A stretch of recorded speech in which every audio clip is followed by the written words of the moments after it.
सदा उमंग उत्साह के अनुभव में रहने की, सदा दृढ़ता सफलता की चाबी को कार्य में लगाने की, सदा बाप के साथ और हर कार्य में साथी बन रहने की, सदा एक नामी और इकोनॉमी एकाग्रता स्वरूप में आगे से आगे उड़ते रहने की,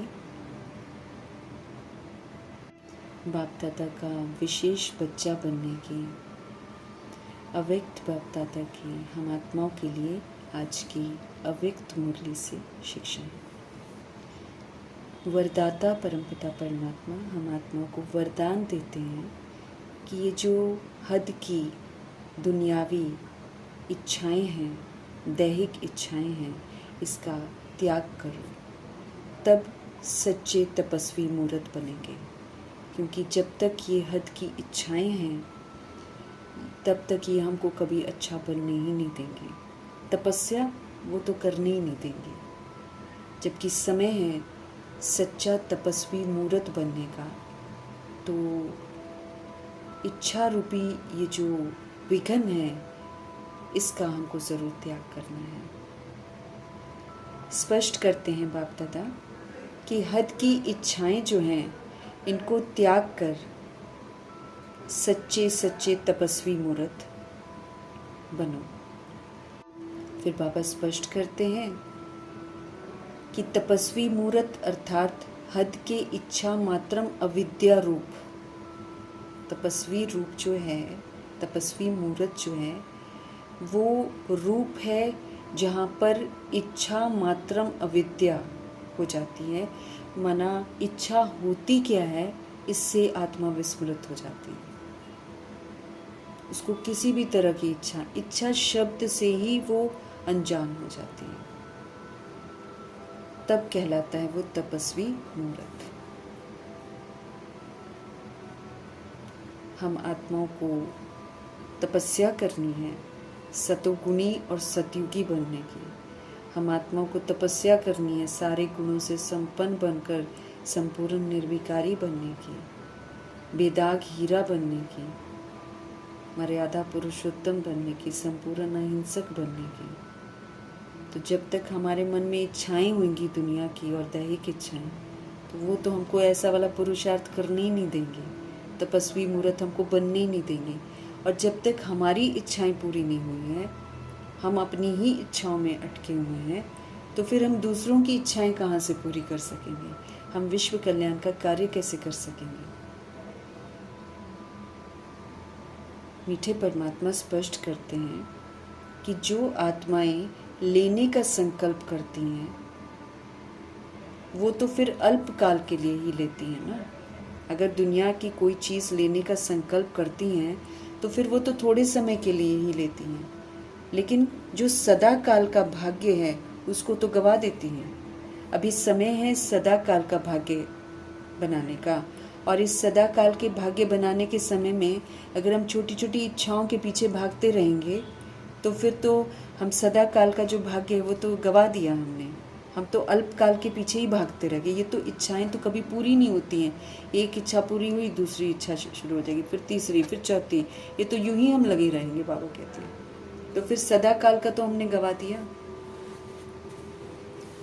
तपस्वी बनने में विशेष विघन रूप जो है ये अल्पकाल की इच्छाएं ही तो हैं। ये कभी भी हमको तपस्वी बनने नहीं देती हैं, विघन रूप हैं। तो इन विघ्नों को बिल्कुल हटा देना है। इसलिए बाबा कहते हैं अब तपस्वी मूर्त बनने का सबूत दो। वो हम तब दे सकते हैं जब हम हद का जो मान शान चाहते हैं ना, तो हद की मान शान के लेवतापन का जो अंतर में ख्याल रहता है, इसका त्याग करना है कि हमें मान मिल जाए, हमें शान मिल जाए, अगला हमारे साथ अच्छे से बिहेव करे तो हम करें, अगला मेरे को शांति दे, मेरे को खुशियाँ दे। हाँ, तो बाबा कहते हैं कि मान शान के लेवतापन का त्याग कर अब विधाता बनो। बाबा कहते हैं अब देने वाले बनो। जब हमारे अंदर विधातापन के संस्कार इमर्ज हो जाएंगे, जब हम देने वाले बन जाएंगे, तो अजीब टाइप का सुकून मिलेगा हमें। अति इंद्रिय सुख अनुभव होगा हमको जब विधातापन के संस्कार आएंगे। तो जब एक बार हमने शुरू किया ये ऐसा करना, देना शुरू किया लेने की जगह, तो फिर बाबा कहते ये संस्कार जो ओरिजिनल है हमारे विधातापन के वो इमर्ज हो जाएंगे। और फिर ये मांगने वाले लेने वाले जो संस्कार हैं ये मर्ज हो जाएंगे, क्योंकि मांगने लेने से असंतुष्ट रहते हैं, कोई प्राप्ति नहीं होती है, उल्टा और अशांत हो जाते हैं। लेकिन जब देने के संस्कार हम धारण कर लेंगे, जब विधाता बन जाएंगे, तो ये लेने के संस्कार, अल्पकाल के संस्कार ये स्वतः ही दब जाएंगे, क्योंकि 63 जन्म दे के भान में आकर धीरे धीरे हम लेने वाले बन गए। मिलता कुछ नहीं है, लेकिन लेने के चक्कर में कितने संबंध बना लेते हैं। अब बाबा हमको लेने से मुक्त करते हैं और देने वाला विधाता बनाते हैं। तो देने वाला हमको बनना है। कर्म करने हैं जैसे जैसे बाबा कहते हैं, श्रेष्ठ कर्म करने हैं, सुकर्म करने हैं, लेकिन कभी भी फल की सूक्ष्म कामना नहीं रखनी है। ये फिर मंगतापन है। ये तो अहो सौभाग्य है जो बाबा हमसे श्रेष्ठ कर्म करवाते हैं, सुकर्म करवाते हैं। तो कर्म के फल की सूक्ष्म कामना नहीं रखनी है हमको। तो कर्म के फल की सूक्ष्म कामना रखेंगे तो बाबा कहते फिर तो फल को पकने से पहले ही हमने खा लिया। फल तो अभी पका ही नहीं और पहले ही कामना रख ली, गंदे बन गए, और फिर फल अभी पका ही नहीं और उसको पहले ही हमने खा लिया। तो फिर क्या प्राप्ति होगी? कुछ भी प्राप्ति नहीं होगी। कर्म श्रीमत प्रमाण करके प्रभु जी को सौंप देने हैं। प्रभु जी सिखा रहे हैं, उनके द्वारा सिखाए हुए श्रेष्ठ कर्म खुशी खुशी करने हैं। फिर उनको सौंप कर कभी सोचना भी नहीं है कि हमने कुछ किया, क्योंकि करावनहार करा रहे हैं हमसे अच्छे कर्म, हम तो निमित्त हैं। तो फिर कर्म के फल की इच्छा क्यों रखें? अव्यक्त इशारे हमको मिल रहे हैं। अब लगन की अग्नि को प्रज्वलित करके योग को ज्वाला रूप बनाना है। बाप शिव पिता परमात्मा पाप कटेश्वर हैं। अब बाबा जैसे हैं वैसे हम आत्माओं को भी बनाते हैं। तो हम आत्माओं को कहते हैं मास्टर पाप कटेश्वर, पाप हरनी बनो। और स्पष्ट करते हैं कि वो हम तब बन सकते हैं जब हमारी याद जो है वो ज्वाला स्वरूप होगी। एक बाप दूसरा न कोई, और कोई याद ना है। इसी याद के द्वारा अनेक आत्माओं की निर्बलता दूर हो जाएगी, स्वतः ही होगी। हमको याद में रहना है, याद में रहते स्वतः ही सेवा होती है। आसपास की आत्माओं की सेवा हो रही होती है, वायुमंडल की सेवा हो रही होती है। तो बाबा कहते हैं अगर आप ज्वाला रूप याद रखोगे, याद करोगे, तो बहुत सारी सोल्स की कमजोरियां दूर हो जाएंगी, वायुमंडल सशक्त हो जाएगा। इसके लिए फिर हमको क्या करना है? हर सेकंड, हर श्वास बाप और आप कंबाइंड होकर रहो। हमेशा बाबा के साथ कंबाइंड रहना है, हमेशा उनकी यादों में रहना है। तो वायुमंडल भी सशक्त बनता जाएगा और आत्माओं की निर्बलता भी दूर होती जाएगी। कोई भी समय साधारण याद ना हो, बाबा कहते हैं ऑर्डिनरी याद नहीं करनी है, पावरफुल याद में रहना है। स्नेह और शक्ति दोनों रूप कंबाइंड हो, स्नेह भी और पावर भी। स्नेह और शक्ति के कंबाइंड रूप में रहना है। बाप और आप कंबाइंड रूप होकर रहना है। तो फिर हमें सेवा करने की ज़रूरत नहीं पड़ेगी, सेवा स्वतः ही होगी, क्योंकि याद की शक्ति से ही तो सारा परिवर्तन होता है। याद ही तो कमाल करती है। इस बात को गहराई से समझना है। अव्यक्त बाप दादा हम आत्माओं को परफेक्ट रूप में देखना चाहते हैं। अव्यक्त मुरली यूनिवर्सिटी की पढ़ाई है। इसमें गलतियां करते रहे हम, इसकी रियायत नहीं है, क्योंकि अव्यक्त बाप दादा की मुरली जो है इसमें शिव पिता परमात्मा अव्यक्त फरिश्ता स्वरूप ब्रह्मा जी का आधार लेते हैं, और ब्रह्मा जी बिल्कुल परफेक्ट फिगर बनकर शरीर छोड़ते हैं। इसीलिए हमारे लिए कोई एक्सक्यूज़ नहीं है कि ये करना डिफ़िकल्ट है, वो करना डिफ़िकल्ट है। सब कुछ सहज करके ब्रह्मा जी ने दिखाया है। इसलिए अव्यक्त बाप दादा हम आत्माओं का ध्यान उन पहलुओं पर खिंचवाते हैं जहाँ हम अभी कमज़ोर हैं। जहाँ जहाँ खामियाँ नज़र आती हैं वहाँ वहाँ अव्यक्त बाप दादा ध्यान खिंचवाते हैं। तो आज हम आत्माओं का ध्यान खिंचवा रहे हैं उस नींद की तरफ जो हम आत्माओं को हार खिला देगी, हम आत्माओं को दुर्गति में ले जाएगी। स्पष्ट करते हैं कि अलबेलेपन, आलस से और बहानेबाजी की नींद से जग जाओ। ये चलेगा नहीं यहाँ पर। इसको बाबा सच्चा जागरण कहते हैं। शिवरात्रि में लोग रात भर जगते हैं, कीर्तन करते हैं, शिव की महिमा करते हैं। वो तो स्थूल यादगार है, लेकिन असल में संगम युग में जब शिव पिता परमात्मा आते हैं तो हम आत्माओं को कमी कमजोरियों से मुक्त करते हैं। अलबेलेपन, आलस्य और बहानेबाजी ये एक बहुत बड़ा विकार है जो हमारे अंदर मौजूद जब हो जाता है तो ये हमको पुरुषार्थ नहीं करने देता है, संपन्न संपूर्ण बनने नहीं देता है। इसको बाबा कहते हैं कि अगर हम अलबेले हैं, आलस्य में हैं, बहानेबाजी करते हैं तो हम सो रहे हैं। और इस तरह की नींद में सोना नहीं है, हमको तो निद्रा जीत बनना है। अब सच्चा जागरण तब कहलाएगा जब हम कभी भी अलबेले नहीं होंगे, किसी भी तरह का आलस्य अपने ऊपर हावी होने नहीं देंगे और फिर किसी भी तरह की बहानेबाजी पुरुषार्थ में नहीं करेंगे। बाबा हम आत्माओं को विशेष बनाते हैं, अपना लाडला, अपना सिकीलिदा बच्चा कहते हैं, और हम सभी आत्माएं संगम युग में परमपिता परमात्मा के बनकर उनके प्यार के पात्र बनते हैं। तो प्यार का पात्र हम तब बनते हैं जब हम उनका कहना मानते हैं। तो जब हम बच्चे बनते हैं उनके, तो विचित्र परमपिता परमात्मा अर्थात जिनका चित्र नहीं है, जिनका शरीर नहीं है, जो इन आँखों से दिखाई नहीं देते हैं, वो विचित्र बाप, विचित्र आत्माएं अर्थात हम रूहानी बच्चे जो उनके बनते हैं, उनके साथ बर्थडे मनाने आते हैं। जब कभी बर्थडे मनाते हैं तो बाबा स्मृति दिलाते हैं कि इस अवसर पर कोई ना कोई गिफ्ट तो ज़रूर देते हैं।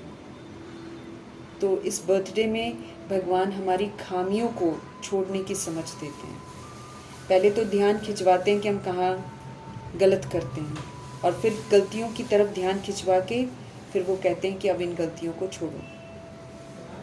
तो विशेष विचित्र बर्थडे इसलिए कहा जाता है क्योंकि नहीं दिखाई देने वाले पिता परमेश्वर, नहीं दिखाई देने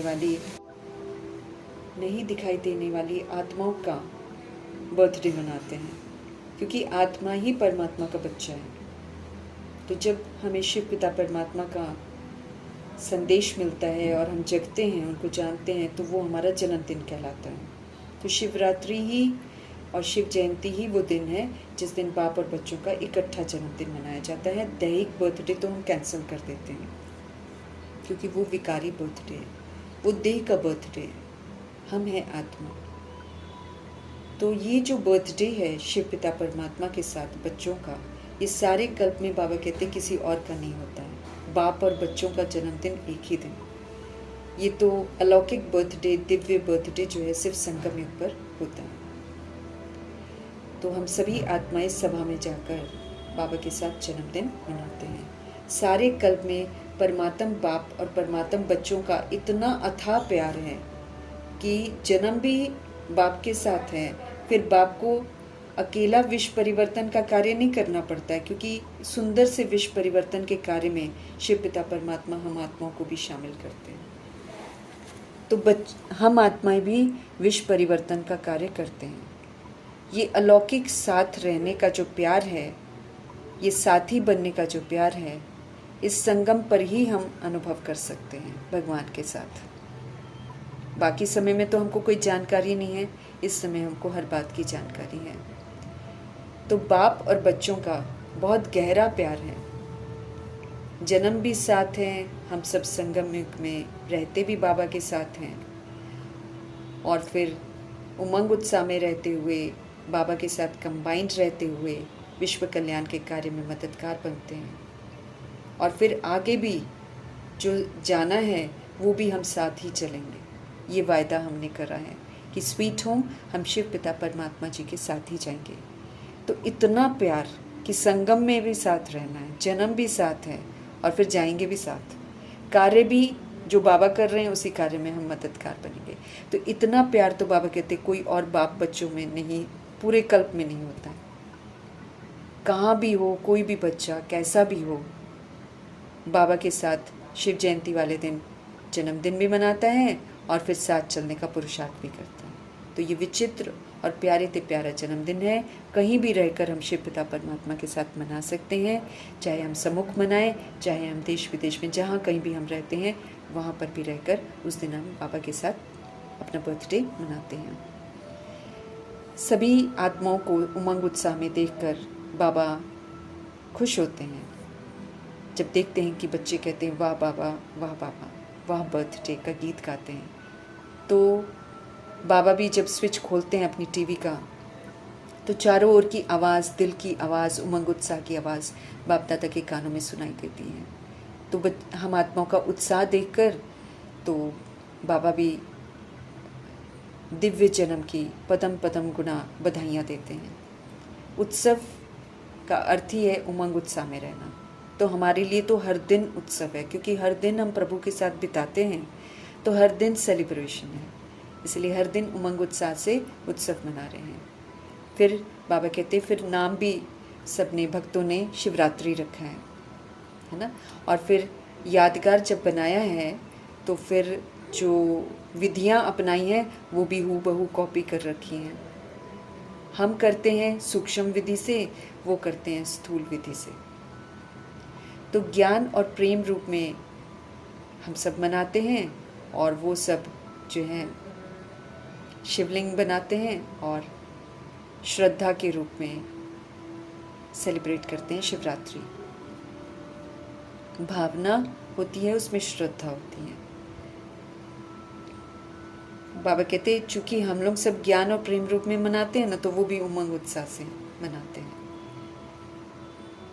कॉपी करने में भगत आत्माएं अच्छा पार्ट बजाती हैं, हर बात को कॉपी करती हैं। बाबा कहते हैं कॉपी करने की भी अकल चाहिए, आसानी से कॉपी नहीं कर सकते हैं। तो जैसे हम आत्माएं व्रत रखते हैं, सूक्ष्म व्रत रखते हैं, वो स्थूल व्रत रखते हैं। वो खाने पीने का रखते हैं, भावना में वृत्ति को श्रेष्ठ बनाने के लिए व्रत रखते हैं। हर वर्ष रखना पड़ता है उनको व्रत। हम एक ही बार व्रत लेते हैं और फिर उसको पूरा निभाते हैं।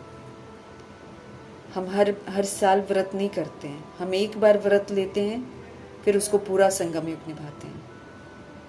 पवित्रता का व्रत हम लेते हैं कि मन वचन कर्म से हम पवित्र रहेंगे। तो बाबा कहते हैं अक्सर पवित्रता को लोग समझ लेते कि ब्रह्मचर्य में रहना, लेकिन बाबा हमको समझ देते हैं कि पवित्रता के विषय को बड़ी गहराइयों से समझना है और इसका पक्का व्रत लेकर इसको निभाना जरूर है। बाबा कहते हैं पवित्रता का व्रत लेना मतलब अपवित्रता के जो 5 साथी हैं, काम क्रोध लोभ मोह अहंकार, वो हमारे में अंश मात्र भी नहीं होने चाहिए, उसका भी व्रत लेना है। ये नहीं कि सिर्फ हम ब्रह्मचर्य में रह लिया तो हम पवित्र हैं, नहीं। हमारे अंदर क्रोध का अंश, लोभ मोह अहंकार ये भी नहीं होना चाहिए, तब संपूर्ण पवित्र आत्मा कहे जाएंगे।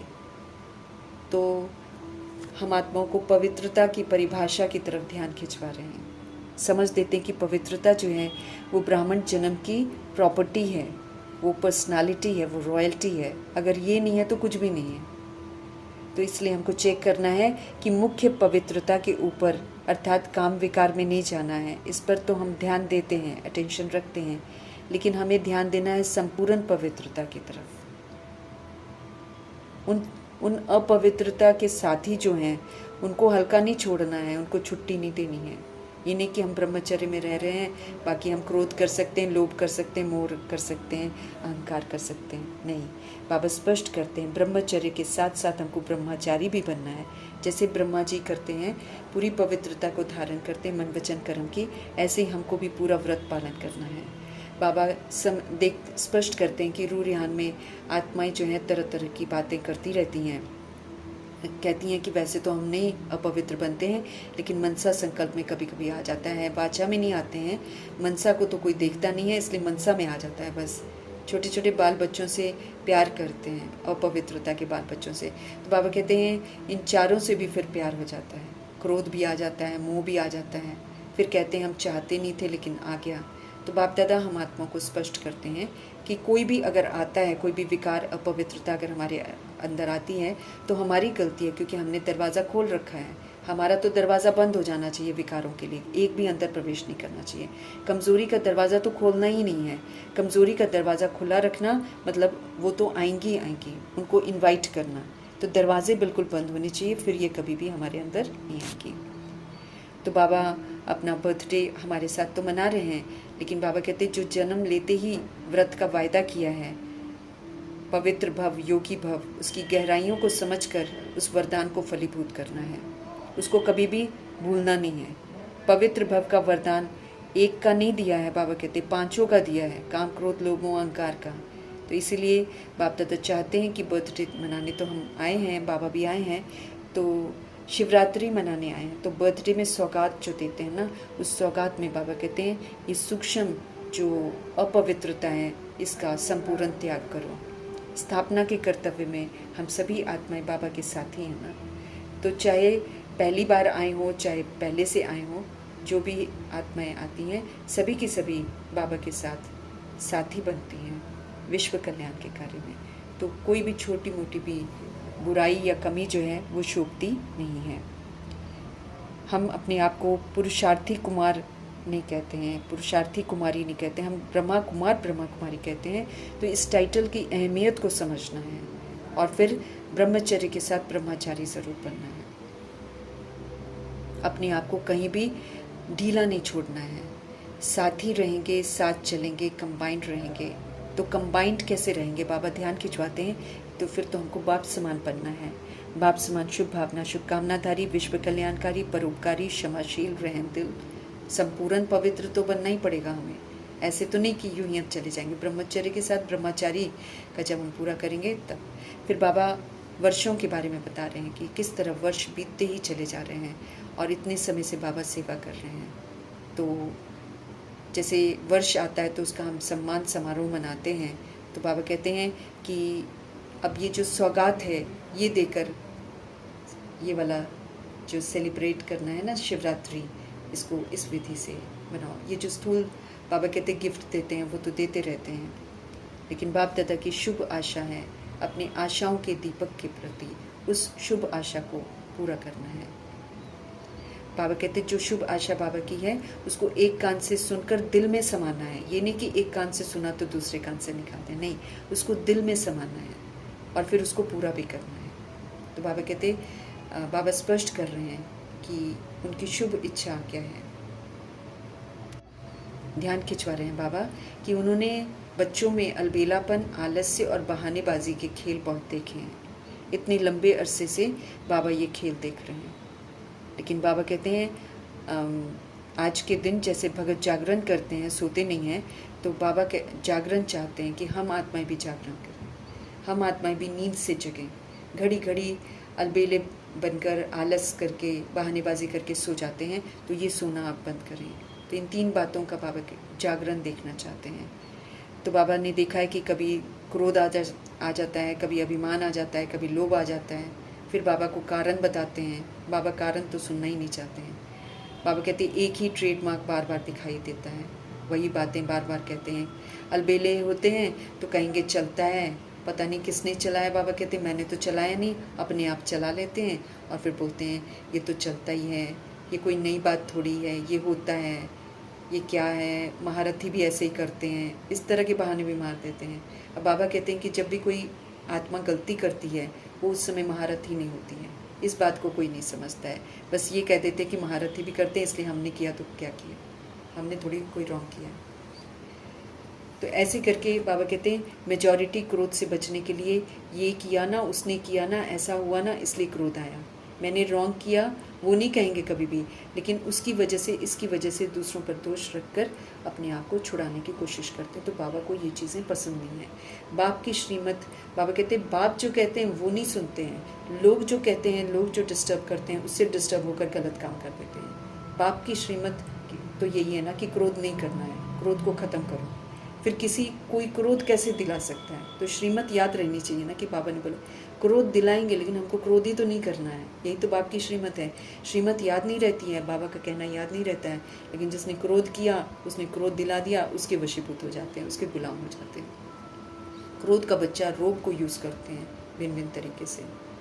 तो बाबा कहते हैं बाकी के 4 का भी व्रत लो। काम विकार का तो लिया है ना, बाकी के 4 विकार का भी व्रत लो और दृढ़ संकल्प से लो। कभी भी ये रिपीट नहीं होना चाहिए, बहाना नहीं देना। बाबा कहते हैं इसने ये किया तब मेरा हुआ, और बाप जो बार बार कहते हैं, बाबा कहते हैं वो याद ही नहीं रखते हैं। तो अब क्या करना है? बाप जो बार बार हमको कहते हैं वो याद रखना है। दुनिया जो करती है, विचलित करती है, उसके प्रकोप में नहीं आना है। बहानेबाजी कोई भी बाबा बिल्कुल नहीं सुनेंगे। बाप दादा बर्थडे की गिफ्ट चाहते हैं, तो ये 3 बातें, अलबेलापन, आलस्य और बहानेबाजी, इसकी गिफ्ट देने की समझ दे रहे हैं। और फिर एक बार दे के वापस नहीं लेना है। बाबा कहते हैं संस्कार तो वैरायटी होंगे, संस्कार किसी के गुस्से के होंगे, किसी के कैसे होंगे, वो तो टकराएंगे, लेकिन हमको टक्कर नहीं खाना है। क्यों? क्योंकि ये पेपर है, पेपर को ही तो पास करना है। शांत, स्थिर, अचल, अडोल रहकर हर पेपर पास करना है। एक जन्म की ये पढ़ाई है, सारे कल्प की प्राप्ति करनी है। आधा कल्प का राज्य भाग्य लेना है, आधा कल्प के लिए पूज्य बनना है। सारे कल्प की प्राप्ति एक जन्म में करनी है, वो भी इतने छोटे से जन्म में। फुल जन्म भी नहीं है हमारे पास तो छोटा सा जन्म है। तो बाबा कहते उसमें हिम्मत नहीं रखते हैं बच्चे, फिर अलबेलेपन में चले जाते हैं। हिम्मत रखेंगे तो बाबा ज़रूर मदद करेंगे, फिर पुरुषार्थ भी अच्छा होगा, अटेंशन भी रखेंगे। बाबा गे की भाषा नहीं सुनना चाहते हैं, कर लेंगे, देख लेंगे, हो जाएगा, ऐसी भाषा नहीं। बाबा कहते करना ही है, हिम्मत रख के पूरा करना ही है। विश्व कल्याणकारी हैं हम सब, ये हमको याद रखना है। बाप दादा हाथ नहीं उठवाते हैं, क्योंकि बाबा जानते हैं कि हाथ उठा कर भी अलबेले बन जाते हैं, फिर उसकी कड़ी सजाएं बन जाती हैं। कुछ भी हो जाए, बाबा कहते हैं पहाड़ जैसा पेपर भी क्यों ना आ जाए, लेकिन पहाड़ को रुई बना देना है। ऐसा दृढ़ संकल्प करने की हिम्मत रखनी है।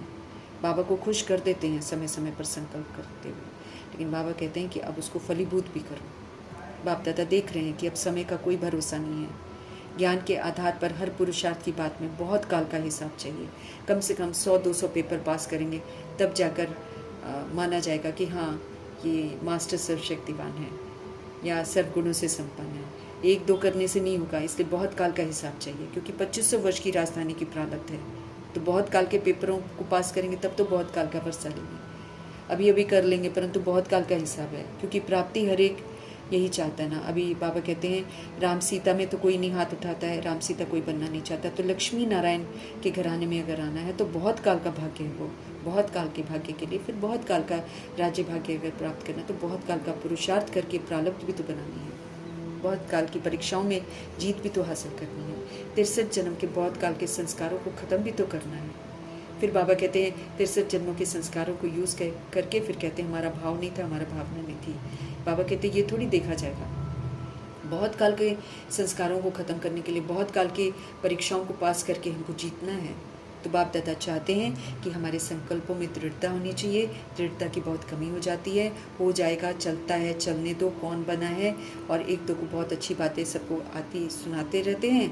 बाप दादा ने बातें सबकी नोट की हैं, अपनी हिम्मत नहीं होती है, फिर महारथियों पर दोष लगा देते हैं। फिर बाप दादा कहते हैं कि कोई भी गलती जब करता है तो वो महारथी नहीं होता है, उस समय महारथी उसको नहीं कहेंगे। तो फिर बाबा कहते हैं महारथी का नाम क्यों खराब करते, महारथी कभी गलती नहीं करता है। अपने को कमज़ोर करना, महारथियों को दोष देना, ये अपने को धोखा देना है। दूसरों को देखना तो बड़ा सहज होता है। बाबा कहते हैं अपने आप को देखो, इसमें हिम्मत रखो। बाप दादा हिसाब का किताब ख़त्म कराने की गिफ्ट लेने के लिए आए हैं कि तुम मुझे अपनी कमी कमज़ोरियाँ दो, नहीं तो ये तुम्हारे हिसाब किताब बनते जा रहे हैं, फिर इसके हिसाब किताब का हिसाब देना पड़ेगा। कमज़ोरी, बहानेबाजी का हिसाब किताब की बहुत बड़ी किताब बाबा के पास जमा हो गई है। बाबा कहते हैं उसको अब ख़त्म करो, इसको हमेशा के लिए बाप दादा को सौंप दो। हम करके दिखाएंगे, करना ही है, झुकना ही है। देह अभिमान से हमको झुकना ही है, बदलना ही है। परिवर्तन सेरेमनी हमको मनानी ही है। हमको ऐसा दृढ़ संकल्प करना है। बाबा कहते हैं चालू संकल्प नहीं करो, खाली कर देते हैं फिर पूरा नहीं करते हैं। दृढ़ता से हर बात को पूरा करना है। बाबा कहते हैं आप जो भी करते हो आप हमेशा याद रखो आपके पीछे आपकी राजधानी है, आपकी रॉयल फैमिली है, आपकी रॉयल प्रजा है। फिर द्वापर से आपके भगत हैं, सतो रजो तमोगुणी तीनों प्रकार के भगत हैं। आपके पीछे बाबा कहते हैं आप अकेले नहीं हो, आप जो करते हो उसको आपके फॉलो करते हैं। बहुत लंबी लाइन है जो आपको फॉलो करती है। फिर वो हमारी वजह से विस्मृत होकर गलत काम करते तो उनकी सज़ाएं भी हमको मिलती हैं। तो बाबा कहते हैं आप करेंगे, वो आपके पीछे करने वाले हैं, इसलिए बहानेबाजी बिल्कुल ख़त्म करनी है। हम बहानेबाजी करेंगे तो भगत भी बहानेबाजी करेंगे, पीछे वाले भी करेंगे, ब्राह्मण परिवार भी बाबा कहते हैं अगर हम गलत करेंगे तो हमको देखकर उल्टी कॉपी करने में होशियार हो जाएंगे। तो अभी दृढ़ संकल्प करना है, संस्कारों का टक्कर हो, स्वभाव का मतभेद हो और कमज़ोरी की बातें हो। कोई ने किसी के ऊपर झूठी बात कह दी तो बाबा कहते हैं ये मत कहो कि क्रोध आता है, कि झूठ पर क्रोध आता है। बाबा कहते हैं उसके क्रोध को क्रोध रहने दो, आप बाप से वेरीफाई करो। क्या ब्रह्मा जी ऐसा करते थे? सच्चा बाप शिव पिता परमात्मा हमारे साथ है, उनकी शिक्षाओं को देखो। क्या बाबा ने बोला है कि क्रोध कोई करता है तो आप भी क्रोध करो? बाबा कहते हैं सारी झूठी दुनिया को एक तरफ रहने दो ना, आप एक बाप के साथ रहो तो विजय किसकी होगी? आपकी निश्चित हुई पड़ी है। हमको ऐसा बनना है भगवान के साथ कि हमको कोई हिला न सके, कोई कितना भी कुछ करे, वो पेपर है मेरा, उन पेपरों को मुझे पास करना है। शिव बाबा हमारे साथ है। झूठ को बाबा कहते झूठा ही कर दो ना, आप बढ़ाओ नहीं, क्योंकि जब हम उलझते हैं तो हम उसको बढ़ाते हैं और फिर बहानेबाजी करते हैं, ये हुआ वो हुआ वो हुआ। बाबा कहते ये गीत अब समाप्त कर दो। बाबा ये गीत बिल्कुल नहीं सुनना चाहते हैं। जो भी हुआ अच्छा हुआ, कहीं हिसाब किताब है, कहीं पेपर है, इसलिए जो भी हुआ, अच्छा होगा, अच्छा रहेंगे, अच्छा सबको बनाएंगे। अच्छा अच्छा अच्छा के गीत हमको गाने हैं, बजाय इसके कि हम क्वेश्चन करें, करेक्शन करें, कोटेशन करें, रिएक्ट करें, रिजेक्ट करें। बाबा कहते बहानेबाजी को बिल्कुल ख़त्म करो। इसमें बाबा कहते दृढ़ प्रतिज्ञा करो, स्व परिवर्तन करो। और फिर बाबा कहते हैं 1 मिनट के लिए दृढ़ संकल्प स्वरूप में बैठो कि बहानेबाजी, आलस्य, अलबेलेपन को हर समय दृढ़ संकल्प द्वारा समाप्त कर बहुत काल का हिसाब जमा करना ही है। बहुत समय तक हमको आलस्य, बहानेबाजी और अलबेलेपन से मुक्त रहकर उत्तम पुरुषार्थ करना है। कुछ भी हो बाबा कहते कुछ नहीं देखना हमको किसी को भी, लेकिन बाबा के दिल तक नशीन बनकर रहना है। बाबा जो कहते हैं वो करना है। जब हम बाबा जो कहते हैं वो करेंगे तो हम उनके दिल तख्त का हक प्राप्त करेंगे, तब हम विश्व के तख्त नशीन बनेंगे। तो इस दृढ़ संकल्प स्वरूप में बाबा कहते बैठो और अपने आप को दृढ़ करो और फिर उसी प्रमाण स्व परिवर्तन करो। सभी कमी कमजोरियों को अब सदा के लिए समाप्त कर दो। अलबेलेपन, आलस्य और बहानेबाजी रूपी नींद, विकारों रूपी नींद से हमेशा के लिए जग जाओ। सच्चा जागरण करेंगे तो सफलता मूर्त बनेंगे, बाप समान बन जाएंगे, फिर बाप के साथ घर जाएंगे, धर्मराजपुरी में जाने से बच जाएंगे। अव्यक्त बाप दादा जी का तहे दिल से धन्यवाद करते हुए ओम शांति।